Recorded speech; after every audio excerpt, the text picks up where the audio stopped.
I was on my knees on the wet pavement before the sound of the crash even finished echoing off the buildings. Lily, Lily, look at me. Where does it hurt? My daughter's small hands were scraped pink. Her chin trembled. Her whole body shook with that silent inhale. Children do right before the real crying starts. She was sick. 10 seconds ago she'd been laughing about a pigeon. Now Elena's bicycle lay twisted in the gutter. The front wheel folded like paper, and a black Bentley sat angled across the corner. It had taken far too fast. I didn't look at the car. I looked at my girl. I checked her wrists, her knees, the back of her head, the way you learn to when you're the only one left to do it. The car door opened. Heels clicked against asphalt. Slow, unbothered. It's a bicycle. The voice came before the woman. Camille Sterling, though? I didn't know her name yet. Late 20s. A coat that cost more than most people earn in a month. Her phone still pressed to her ear like our existence was an interruption to something more important. She glanced at the wreck, at my worn jacket, at Lily crying on the ground, and something in her face simply relaxed, settled into contempt, like she'd run the math and decided we weren't worth the worry. She reached into her clutch, pulled out a few $100 bills, and let them fall onto the wet street. That should cover it, she said. Buy her a new one. She was already turning back toward the car.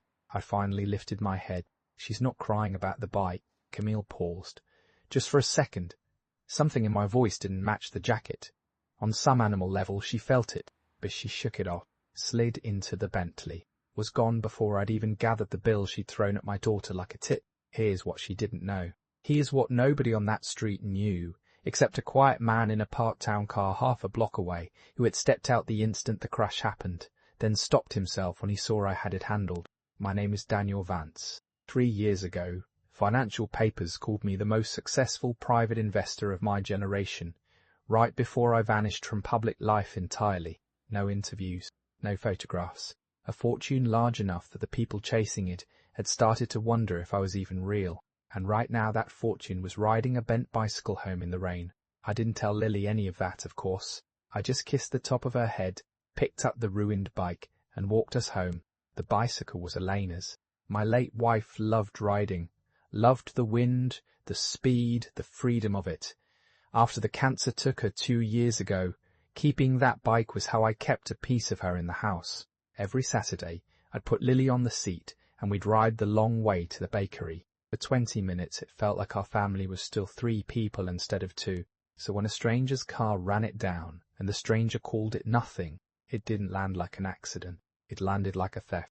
That night, after Lily fell asleep clutching the stuffed rabbit Elena had bought her, I sat in the dark and did something I hadn't done in years. I looked up the woman who threw the money. It wasn't hard. The Bentley's plate, a few calls. Camille Sterling, only daughter of Richard Sterling, heir to the Sterling Group, and the Sterling Group, I learned within the hour, was quietly drowning loudly enough that I already knew the name, because for 3 months Richard Sterling had been moving heaven and earth to land a meeting with a reclusive investor who might be the only person alive willing to save his company. He'd been chasing that investor through 6 intermediaries, a wall of lawyers, a shell of holding companies. He'd been chasing me. I closed the laptop. I should have felt something sharper than I did. Instead, I just felt tired and curious about one thing. What kind of person throws cash at a frightened child on the pavement, and whether that was all she was? I decided to find out before I decided anything else. The thing about being invisible is that you can walk into anyone's life and they'll never see you coming. I didn't announce myself.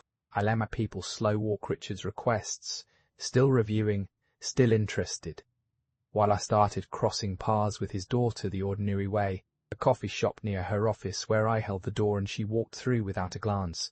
A school fundraiser turned out. Her family's foundation sponsored Lily's elementary school. There she was, cutting a ribbon, smiling for a photo, looking straight past the man and the little girl she'd left in the gutter 3 weeks earlier. She didn't recognize us. That told me something too, but small cracks started to show, not in her armor, in my read of her. At the fundraiser, a caterer dropped a tray. Before any manager could bark at him, Camille crouched and helped him gather the broken glass with her bare hands, quietly, so no one would see. When she thought no one was watching, the contempt slipped off her face, and something younger and more tired sat underneath it. I filed that away. Then came the gala. The Sterling Group hosted a charity event every spring. Through a foundation connection, I had no trouble being added to the list as someone's anonymous +1. I wore a good suit that night, not a great one, deliberately, and I watched the room rearrange itself around me in ways the guests couldn't explain, because the staff knew. The head of catering had worked one of my events years ago. The valet recognized the man who'd once tipped him enough to cover a semester of his daughter's college. They didn't say my name. I'd asked them not to, but they straightened when I passed, refilled my glass first, deferred in 100 tiny ways that a sharp person would notice. Camille was sharp. "Have we met?" she asked, appearing at my elbow with 2 glasses of champagne, offering me one. Charming, practiced. She was working the room, and I was an unsolved puzzle in it. "Once," I said. "Briefly. You were in a hurry." She laughed, light and unbothered. "I'm always in a hurry." Then, studying me, "You're not on any of our lists. Who do you work for?" "Myself, mostly." "Doing what?" I looked at her for a long moment. "I notice things," I said. "Who people are when they think it doesn't cost them anything." Her smile flickered. She didn't know why. She covered it with a sip of champagne and changed the subject. We talked markets for a while, and when she mentioned a position her father was holding, I told her gently that it would crater by Thursday. It did. After that, she started looking for me. Not romantically, not yet, but the way you look for the one card in the deck you can't place. We crossed paths again and again. Each time I watched her try and fail to square the worn jacket cyclist she half remembered with the man the whole room seemed to bend around.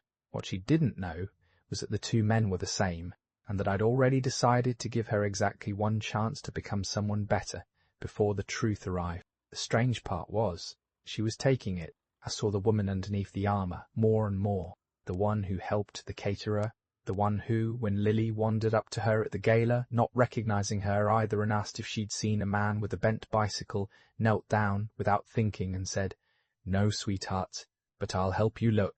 She didn't know that child was the one she'd left crying on the pavement. She just saw a lost little girl, and she softened. I almost told her that night. I didn't, because a week later my office finally let Richard Sterling have his meeting. The reclusive investor, the ghost he'd chased for 3 months, the only man who could pull the Sterling Group back from the edge. He agreed to walk into their boardroom in person. Richard was ecstatic. He told his daughter to be there, to be charming, to help close the deal that would save everything they had. Camille spent 2 days preparing. New strategy deck, perfect dress. She was going to charm the mystery man who held her family's entire future in his hands. I know all of this because she told me. At the coffee shop, the morning of the meeting, not knowing who she was talking to. "Big day," she said, almost nervous. "If this goes wrong, we lose everything. I just have to not screw it up." "You'll be fine," I told her. Then I finished my coffee, walked out, and drove to the Sterling Group's headquarters. The boardroom doors opened at exactly 10. Richard rose, beaming, hand extended toward the man who was going to save him. Camille turned with her brightest, most practiced smile, the closest smile, the one that had never once failed her. And then she saw my face. The smile died. The man in the worn jacket, the cyclist, father with the crying little girl she'd thrown cash at on a wet street and never looked back at. The colour drained out of her completely. Her father looked between us at his daughter, frozen white as paper, at the most powerful man in the building standing calm in the doorway, and slowly, horribly, began to understand. Camille had done something to this man, something she'd buried, something that was about to walk back into the room and cost them everything. I let the silence stretch. I let it become unbearable. Then I set my briefcase on the table and looked directly at the woman who told a frightened child, "It's just a bicycle."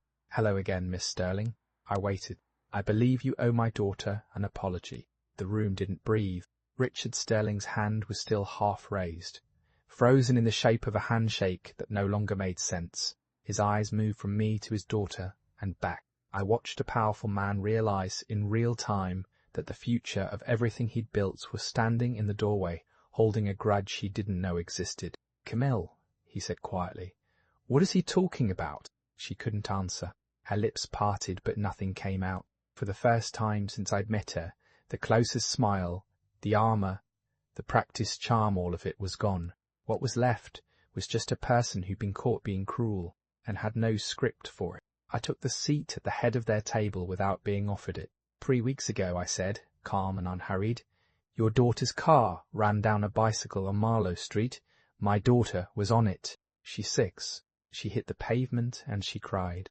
And your daughter looked at her, decided we were nobody, and threw $200 onto the wet road like she was tipping a valet. Richard closed his eyes. She told a frightened child it was just a bicycle. I continued.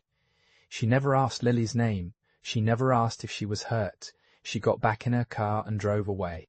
Mr. Vance, Richard started. That bicycle belonged to my late wife, I said. The room went very still. It's the last thing my daughter and I had that still felt like her. I paused. So no, it wasn't just a bicycle. Camille made a small, broken sound. When I looked at her, her eyes were wet. You, she whispered. It was you. The whole time. The coffee shop, the gala, you knew. You knew and you let me. She pressed a hand to her mouth. I let you show me who you were, I said. When you thought I was nobody. That's the only time people are honest. Richard stood slowly, and to his credit, he didn't beg. Whatever my daughter did, I'll make it right, he said. But the company, the people who work here, they don't deserve to lose everything over one terrible afternoon. He looked at me. If you want to walk out, walk out. Just don't pretend it's justice.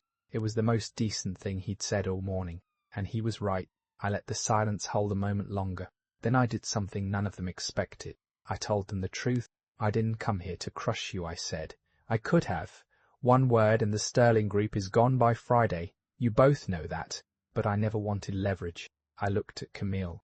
I wanted to see what you'd do with 3 weeks and no idea I was watching. And you know what I saw. She shook her head, barely. I saw you help a caterer pick up broken glass when you thought no one was looking. I saw you kneel down for a lost little girl at the gala and offer to help her find her father. My voice softened. That little girl was Lily. You comforted the same child you'd left crying on the pavement, and you didn't even know it. You were kind to her with nothing to gain. That's the part that mattered to me. A tear slipped down her face. The contempt on that street wasn't who you are, I said. It was who you've been allowed to become, but it's not fixed. I've watched you start climbing out of it for 3 weeks. I stood. So here's my offer, and it's real. I'll save the Sterling Group. Honest terms, fair valuation. Your people keep their jobs, your father keeps his name. I'm not interested in punishing 500 employees for one woman's bad afternoon. Richard sat down hard, like his legs had stopped working. But the deal isn't the price, I said. There's one condition, and it has nothing to do with money. Camille looked up. Apologize to my daughter, I said. Not to me, not to close a deal. There's nothing left to gain. The deal is already yours. Apologize to Lily because you owe her one, and because it's right. That's the whole condition. She was already nodding before I finished. Lily was waiting in the lobby with my driver, swinging her legs on a leather couch too big for her, the stuffed rabbits tucked under one arm. When Camille walked out of that boardroom and saw her, she stopped cold, because now she recognized the face, the scraped chin, healed now, the little girl from the street. Camille crossed the lobby, and then the heiress who'd never been told no who'd thrown money onto wet asphalt without breaking stride, lowered herself down onto her knees on the marble floor, so she'd be level with a 6-year-old. Lily, she said, and her voice shook. A few weeks ago I hurt you. I knocked over your bicycle and you fell down, and instead of helping you I was unkind. I drove away. That was wrong. You were scared, and I made it worse. She paused. And I am so sorry. Lily studied her with the serious, unhurried gravity only small children have. That was your car? It was. You made me drop my ice cream. Camille let out a wet laugh. I did. I'll buy you 100 ice creams. But that's not why I'm sorry. I'm sorry because I scared you, and you didn't deserve it. Lily considered this. Then, with the easy forgiveness that adults spend their whole lives forgetting how to give, she leaned forward and patted Camille's cheek. It's okay, you said sorry. That's the rule. I had to look away for a second.